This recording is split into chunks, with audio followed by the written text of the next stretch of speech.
નરમાણે foundation સંચાલિત સ્પર્શ cancer કેરનો શુભારંભ સિહોરમાં કરવામાં આવ્યો.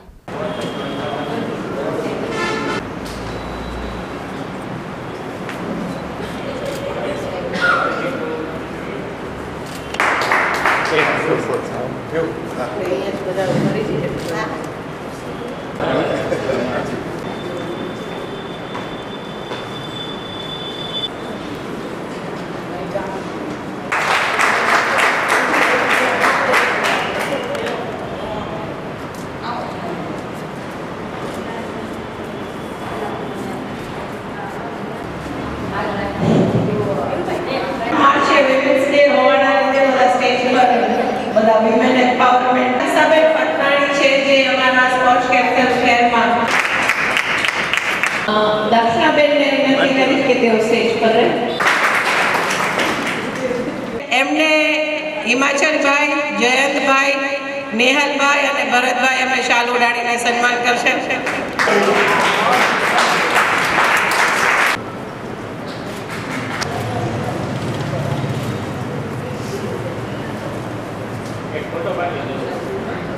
લગભગ 6-7 વર્ષથી ઓળખું છું અને જે રીતે આ સ્પર્શ સેન્ટર જે ચલાવી રહ્યા છે એ દરેકના હૃદયમાં સ્પર્શી ગયા છે.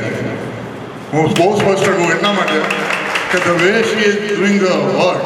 અમે હમણાં એને જે મેરેથોન યોજી હતી નથી એકલા હતા, ભલે અમારું નામ લે 100% એકલા હતા. હું હિમાચલમાં રાત્રે ગયા હતા, અમે જોઈ હતી સવારના એ લાગી અને ધોળકિયા પરિવાર તો અમારો પરિવાર કહેવાય છે કારણ કે અમે વી આર ઓલ્સો બોર્ડ એટલે અમને વર્ષોથી દીપકભાઈ બધા સાથે અમારે ખૂબ સારા એવા સમજ છે અને એમને જે રીતે અહીંયા સેવા કરવાનું સ્થાન આપ્યું તે માટે ધોળકિયા પરિવારનો પણ હું ખૂબ ખૂબ આભાર માનું છું. અને એ યોગ ટ્રેનર અને નેચરોપેથી છે, અનુભવી છે, શી ઇઝ અ ફિઝિયોથેરાપિસ્ટ, પીએનઆરમાં કામ કરે છે. અહીંયા પણ આપણી સાથે અને બીજા બે ઇન્ટર્ન્સ છે, યોગ ટ્રેનર છે.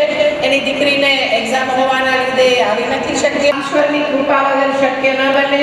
તમે જુઓ છો કે આ ભાવનગર દર્દીઓ છે, બોડીથી થોડીથી જે દર્દીઓ અહીંયા આવ્યા છે તો આજુબાજુના ગામમાંથી 50 ગામડાઓ છે સિહોરની. નથી કે અમે કોઈ વાન લઈને જઈએ અને બધાને દવા આપી દઈએ કે ઇન્જેક્શન આપી દઈએ. આ એક એવી થેરપી છે. ડૉક્ટર પંકજભાઈ શાહ જે આપણા જીસીઆરઆઈના ડાયરેક્ટર છે, જે સૌથી પહેલા મેડિકલ ઓન બધા થોડા વ્યસ્ત હોય. અમે આ સેન્ટર 1લી તારીખથી શરૂ કરીએ છીએ એટલે 8 દિવસની અંદર દર્દીઓ સુધી પહોંચી શકીએ, ફોન કરી શકીએ અને રાબેતા મુજબ સોમવારથી આ સેન્ટર શરૂ થશે.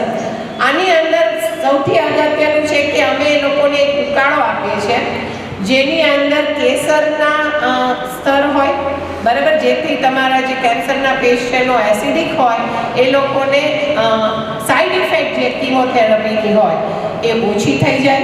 તે સમયમાં દર્દી છે એ ડિહાઇડ્રેટ થઈ જાય, પાણી એના શરીરમાંથી ઘટી જાય, વજન ઘટી જાય. એટલે એના જે રેડિયેશન હોય 25, 27, 30 રેડિયેશનો પૂરા કરાવવા માટે અહીંયા જે લોકો પહેલાં ખબર પડે સર્જરી પછી જો દર્દીઓ આવશે તો એને થોડો વધારે ફાયદો થશે. કામ કરતા હોય એવું કહી શકે. આમાંથી અમારા કોઈ પણ એક દર્દીને વિનંતી કરી છે ભાવનગરે અમારા સેન્ટર પર સેવાનો લાભ લીધો છે કે આપી રહ્યા છે એના પર વિશ્વાસ કેળવો. ઈશ્વર તરફની શ્રદ્ધા થોડી વધુ પ્રબળ થાય. આપણે હમણાં પ્રાર્થના કરી કે કરુણા જે છે દરેકના મનમાં વસે. શરૂઆત કરી કે જેની અંદર બાળકોનું અને પેરેન્ટ્સનું કાઉન્સેલિંગ કરતા હતા, જે પ્રોબ્લેમેટિક સાયકોલોજીસ્ટ જે બાળકો હોય. જ્યોતિકાબેન છે, સૌપ્રથમ એમણે મને આ કેન્સર સેન્ટરમાં આવવાની વાત કરી કે તમે ત્યાં આવો, તમને જે કાંઈ છે એ થોડો ઘણો ફાયદો થશે.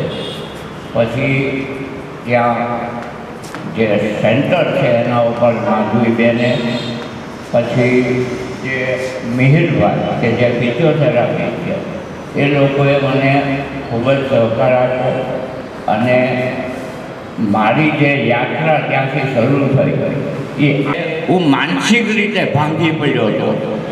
એ આ કેન્સર સેન્ટરમાં આવી અને તમામ મારી આ ઓછી થઈ ગઈ. લગભગ કહું તો હવે હું કદાચ ન આવી શકું ને ત્યાં આ જીવનમાંથી પસાર થઈ રહ્યા હોય અને પાછા આપણે જીવનમાં પાછા મૂકી શકીએ એનો અમારો પ્રયાસ છે. અને હું વિશ્વાસ રાખું છું કે અમે જે તમને કંઈ કરવાના છીએ એ અમે સારી રીતે અમારા સુધી પહોંચી શકીએ, વધારે દર્દીઓ સુધી પહોંચી શકીએ એવો અમારો હરમેશ પ્રયાસ હશે. સ્પર્શ કેન્સર સેન્ટરમાં હું છેલ્લા 8 માસથી આવું છું.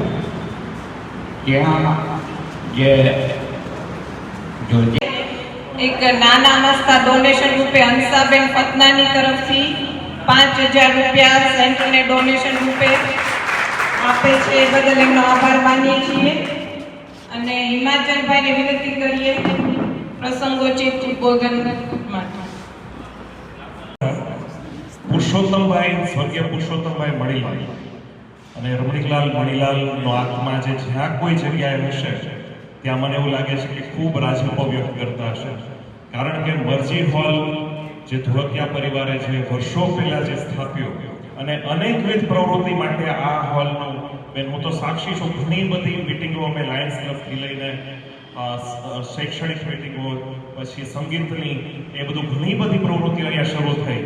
અને હવે છેલ્લે જ્યારે આ કેન્સરનું જે રિહેબ સેન્ટર જે સ્થપાયું છે, મને લાગે છે કે એમનો આત્મા ખૂબ ખૂબ રાજીપો વ્યક્ત કરતા હશે. આપણે ધોળકિયા પરિવાર માટે એકવાર જોરદાર તાળીઓ થઈ જાય. સાથે હું તમને વાત કરું, મારા ડોક્ટર મિત્રોને મેં પૂછેલું કે જ્યારે કેન્સર કોઈને થતું હોય તો એ વિદેશમાં જઈને સારવાર કરે. જેમ કે આપણા યુવરાજસિંહ ક્રિકેટર છે, મનીષા કોઈરાલા છે, ઘણા બધા જે હીરો હિરોઈનો હોય એ બધા અમેરિકા જઈને સારવાર કરે તો એ લોકોને સારું થઈ જાય. જ્યારે ભારતમાં આટલી સારી ઔષધીય ટ્રીટમેન્ટ જે છે, મેડિકલ આટલું આગળ વધેલું છે ભારતમાં, તો ભારતમાં આ સારું થવાના કેસો કેમ ઓછા છે? ત્યારે એમણે ખૂબ સરસ અને જે લોજિકલ કહેવાય, તાર્કિક કહેવાય એવો જવાબ એમણે મને આપેલો કે જ્યારે વિદેશમાં જાય છે પછી આ પ્રી ઓપરેટિવ અને પોસ્ટ ઓપરેટિવ એવી બે સારવાર હોય છે, ઓપરેશન પહેલાની અને ઓપરેશન પછીની. તો તેઓ કહે છે કે અહીંયા ભારતમાં જ્યારે ઓપરેશન થઈ જાય પછી બીજે દિવસે એ દાડીએ જતું હોય છે, બીજે દિવસે એનું રૂટીન કામ કરતું હોય છે, ખાવા પીવાના કંઈ ઠેકાણા નથી હોતા. ત્યારે આ રિહેબિલિટેશન સેન્ટરથી, સ્પર્શ કેન્સર કેર સેન્ટર દ્વારા એટલી અવેરનેસ ભાવનગરમાં આવી છે. મને લાગે છે બેને તો વાત કરી, ફક્ત ગુજરાત નહીં પણ મને લાગે છે ભારતમાં આવા અનેક રિહેબિલિટેશન સેન્ટરો ખુલવા જોઈએ જેનાથી કોઈ પણ સારવાર થઈ ગયા પછી તમને સામાન્ય એક વાત કરું, પડી ગયો તો એની ચામડીને રોજ આવતા 14 દિવસ થયા. કોઈ પણ ચામડી, મારું તો આ ફિલ્ડ નથી મેડિકલ, પણ મને મિત્રો કહે છે કે કોઈ પણ વસ્તુને એને રોજ આવતા એને એક સમય લાગે છે. ત્યારે મને લાગે છે કે આ રિહેબિલિટેશન સેન્ટર ફક્ત શારીરિક રોજ નહીં પણ માનસિક રોજ પણ તમને આપશે અને આ મહારોગમાંથી મુક્ત થવા માટે એક નહીં અનેકને પ્રેરણા આપશે. સાથે અવેરનેસ પ્રોગ્રામ પણ ઘણા થાય છે કે અગમચેતી રૂપે કોઈને કેન્સર ડિટેક્ટ વહેલા સ્ટેજમાં થઈ જાય અથવા થાય જ નહીં એવા પણ અનેકવિધ પ્રવૃત્તિઓ જ્યોતિકાબેન કરે છે, કરી રહ્યા છે. અને મને ખૂબ આનંદ છે કે જ્યોતિકાબેનનું નામ તેઓ સાર્થક એવી રીતે કરે છે કે જ્યોત જાણે કહેવાય કે દિવ્ય જ્યોત છે. એક એક વ્યક્તિના જીવનમાં જીજીવિષા ક્યારે મૂકશો નહીં. આ રોગને માત આપી અને આપણે અનેકવિધ આપ સૌ 100 વર્ષ જીવી જાવ એવી સૌને શુભકામનાઓ સાથે ફરી ધોળકિયા પરિવારમાં અને મેહુલ કાકા, ભરતભાઈ, જયંતભાઈ આપ એ પણ બે શબ્દો કહી શકે.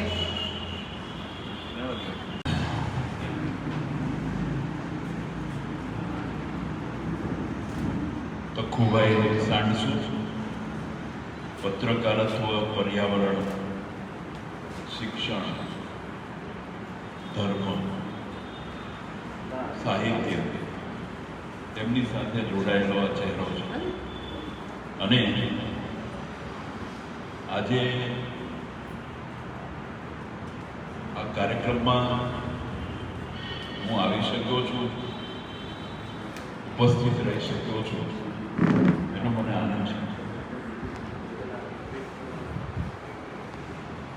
चलो दीप से दीप जलाए, चलो दीप से दीप जलाए, जहां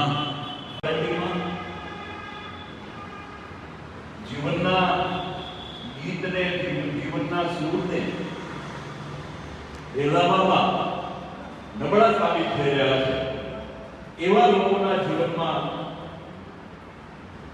સંગીત બનીને એવા કેન્સરની સારવાર તો આપણે અનેક રીતે થઈ રહી છે અને હવે દેશ દુનિયામાં એ સારવારના ક્ષેત્રમાં જે રીતે 21મી સદીમાં આપણે પ્રવેશ કરી રહ્યા છે અને હવે કેન્સર એક ક્યોરેબલ ડિઝીઝ તરીકે આ રોગથી કેન્સર એટલે એક જમાનામાં કહેવાતું હતું કેન્સર, પણ એ લોકોના જીવનમાં જીવન એ બહુ લાંબુ છે અને તમે બહુ સ્વસ્થતાપૂર્વક અને આત્મવિશ્વાસથી જીવી શકો છો એવું દીપ જ્યોતિનું દિવેલ બનીને સ્પર્શ કેન્સર કેર સેન્ટર જે રીતે કામ કરી રહ્યું છે એનો મને આનંદ છે અને હું ખૂબ ખૂબ શુભેચ્છાઓ આપું છું.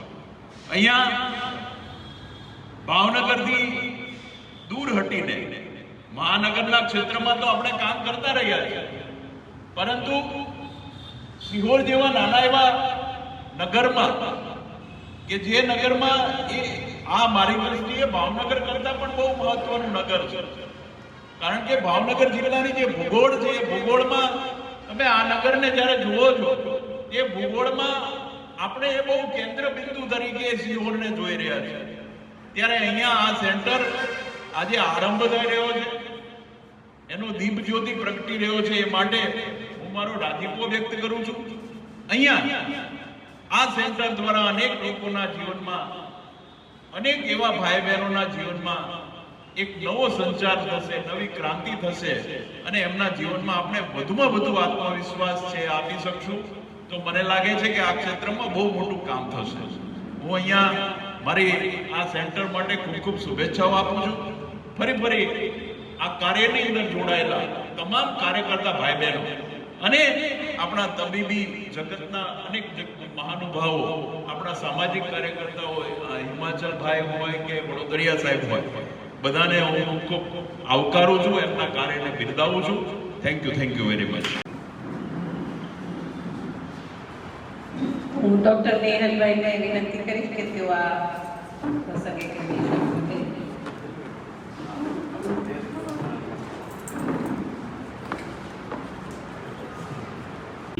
ભાવનગર જિલ્લામાં આરંભી છે એમને પણ આપણે શુભેચ્છાઓ આપીએ છીએ. વાત એવી છે કે કોઈ પણ એક વિચાર હોય ને અહીંયા આગળ આ વિચાર એમને બેઠા કરવા માટે કંઈક કરવું ત્યારે ખૂબ જ આનંદ અહીંયા આગળ હું વ્યક્ત કરું કે સતત એમને પ્રોત્સાહિત કરતા રહ્યા છે અને નાના મોટા દરેક કામમાં માર્ગદર્શન પણ આપી રહ્યા છે.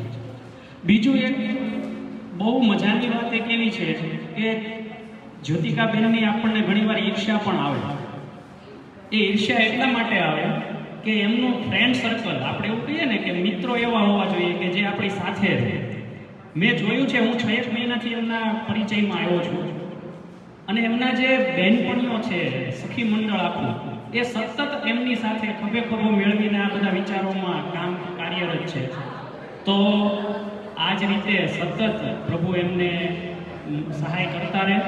છેલ્લે સ્વામી વિવેકાનંદે એક વાક્ય બહુ સરસ કીધેલું છે અને હું પણ એમાં ખૂબ માનું છું કે કાર્યક્ષેત્રમાં ઝુકાવશો તો સહાય તો પ્રાપ્ત થશે. જ્યોતિકાબેને ક્યારેય એવો વિચાર નથી કર્યો કે આ કાર્ય કરવા માટે મને પૈસા ક્યાંથી મળશે, જગ્યા ક્યાંથી મળશે. કામ શરૂ કરી દઈએ તો બાકીની વ્યવસ્થા તો આપોઆપ કુદરત જરૂર હશે. ત્યારે વ્યક્તિગત રીતે હું પણ આ કાર્યમાં આહુતિ આપવા માટે મારી તત્પરતા દર્શાવું છું. She is now to do a great job. સિહોરમાં કેટલા લોકોને એનો ફાયદો થશે, જેમ કે 8 વર્ષથી તો પેલા ભાઈએ કીધું કે 8 વર્ષથી તો એ આવી રહ્યા છે. કેટલા વર્ષથી કરો છો? 8 મહિનાથી આટલો ફરક પડ્યો. એટલે સિહોરના અને સિહોરની આજુબાજુના ગામડાઓને ખૂબ ફાયદો થાય એની અમને હાર્ટીલી મને એવી એક્સપેક્ટેશન છે. અને તમારું કામ એટલે તમે એમાં સિહોર માટે આવું યોગદાન આપો. અને મારે બીજું કેવું છે ખાલી કે કેન્સરના મૂળમાં કેન્સર કેમ થાય છે, કેન્ડ ફૂડ જે અત્યારે બધાના પ્રિઝર્વ ફૂડ હોય છે ને, બહારના સોસ, કેન્ડ ફૂડ, અને જે બધા ચા પીઓ છો ને પ્લાસ્ટિકના પેલામાં શું કહેવાય, પ્લાસ્ટિકના, એટલે પ્લાસ્ટિકનો જે યુઝ છે ને એ મિનિમલ કરી દો તમારી લાઈફમાં, તો કેન્સર ન થવામાં એનો બહુ મોટો એનો એડિશન હશે. એટલે આ બધી જે પ્લાસ્ટિક છે, પછી પ્રિઝર્વ ફૂડ છે, કોલ્ડ સ્ટોરેજના ફૂડ છે, કોલ્ડ સ્ટોરેજના કેન્સર ઓછું થશે. Thank you. જે કર્યા છે એકદમ રાઈટ છે. અને હવે સ્પર્શ કેન્સર કેર સેન્ટરમાંથી અત્રે ઉપસ્થિત સર્વે મહાનુભાવોનું, ધોળકિયા પરિવારનું અને સર્વે કેન્સર વોરિયર જે ભાવનગરથી આવ્યા છે ટીમનું, મીડિયા કર્મીઓનું, સર્વેનું આભાર વિધિ કરું છું. Thank you very much. આપનો કિંમતી સમય ફાળવી અને શંખનાદ ન્યૂઝ ચેનલ આજે વિશેષ મીડિયા કવરેજ ખૂબ સારા એવા પ્રોગ્રામમાં સકારાત્મક જે કહેવાય કે જે લોકોપયોગી કહેવાય એવા પ્રોગ્રામ આજે મીડિયા કવરેજ કરવા આવ્યા છે. ત્યારે એમને ખાસ કહેવાનું કે સ્પર્શ કેન્સર કેર અને મરજી હોલ ધોળકિયા પરિવાર દ્વારા આજે સિહોરની અંદર રિહેબ સેન્ટર, કેન્સર કેર માટેનું જે રિહેબ સેન્ટર છે એનું આજે ઓપનિંગ થયું છે. મને લાગે છે કે સિહોર તેમજ આજુબાજુના આ તાલુકાના તમામ ગામમાં આ સેન્ટરનો વિશેષ લાભ લોકોને મળશે. કેન્સરથી પીડિત લોકોની કેન્સરની સારવાર પછીની જે સારવાર હોય તે રિહેબ સેન્ટર અહીંયા ખુલ્યો છે. અહીંયા ફિઝિયોથેરાપીથી લઈ અને કઈ રીતના શું એની ભોજનશૈલી હોવી જોઈએ, યોગ, પછી સાયકોથેરાપી, સ્પીચ થેરાપી વગેરે આ સેન્ટરમાં અહીંયા સુવિધાઓ ઉપલબ્ધ થવાની છે. જ્યોતિકાબેન જોશી જેઓ ભાવનગરથી છે અને તેઓ આ સેન્ટર આવું 3 વર્ષથી ભાવનગરમાં ચલાવે છે. ત્યારે સિહોરને અને આજુબાજુના ગામમાંથી અહીંયા લોકોને આવું ખૂબ મુશ્કેલ પડતું હતું ભાવનગરમાં, ત્યારે સિહોરમાં જ મરજી હોલ રાજકોટ ભાવનગર હાઈવે ઉપર આ સેન્ટર શરૂ કરવાથી આજુબાજુના ગામડામાં રહેતા દર્દીઓને અહીંનો વિશેષ લાભ મળશે તેવી આશા સાથે તમામ કેન્સર દર્દીઓ છે એ શતાયુ ભોગવે, ખૂબ જ નિરોગી પોતાનું જીવન વ્યતીત કરે તેવી તેમને શુભકામનાઓ સાથે શંખનાદ ન્યૂઝને પણ ખૂબ ખૂબ શુભકામનાઓ, શુભેચ્છાઓ. Thank you. જ્યોતિકા જોશી, સ્પર્શ કેન્સર કેરની ફાઉન્ડર છું. ભાવનગર ખાતે અમારું 3 વર્ષથી રિહેબ સેન્ટર શરૂ છે. પહેલા વર્ષે અમે 191 દર્દીઓને એના સારવારનો લાભ આપી શક્યા, બીજા વર્ષે 320, અને અત્યારે અમારા બંને સેન્ટરને થઈને 1050 દર્દીઓ સુધી અમે પહોંચી શક્યા. આજુબાજુના ગામડાઓમાંથી જ્યારે દર્દી સરકારી દવાખાને ટ્રીટમેન્ટ પૂરી ના કરાવે એના માટેનો અમારો પ્રયાસ હોય છે કે એમની ટ્રીટમેન્ટ પૂરી કરાવે. ટ્રીટમેન્ટ પૂરું કર્યા પછી પોસ્ટ રિહેબનો જે કોન્સેપ્ટ ઇન્ડિયામાં નથી, એ રિહેબના આધારે અમે સિહોર ખાતે નવું સેન્ટર શરૂ કરીએ છીએ, જેથી કરીને આજુબાજુના 50 ગામડાઓમાં જે દર્દીઓ છે એ લોકોને આ સારવારનો લાભ મળે. સારવાર ટોટલી ફ્રી ઓફ કોસ્ટ છે, એનો કોઈ ચાર્જ નથી, અને કોઈ પણ પ્રકારના કેન્સરના દર્દીઓ અહીંયા આવી અને સાજા થઈ શકે છે. અમારો સમય અહીંયા મરજી હોલ ખાતે ભાવનગર રાજકોટ હાઈવે પર સવારે 9 થી 12 રહેશે. તો દરેક દર્દીઓને આજુબાજુના ગામડાઓમાં કેન્સરના દર્દીઓ, સર્વાઈવર દર્દીઓ પણ આવી શકે છે, જેથી કરીને એને ફરી રીઅકરન્સ ના આવે. આ ટોટલી ટ્રીટમેન્ટ ફ્રી છે. તો દરેક કેન્સરના દર્દીઓને, એમના સગાવાલાઓને, બધાને, અને મીડિયાવાળાને પણ અમે વિનંતી કરીએ કે આનો ખૂબ પ્રચાર કરે, જેથી કરીને સૌથી વધારે લોકો સુધી અમે પહોંચી શકીએ. Thank you.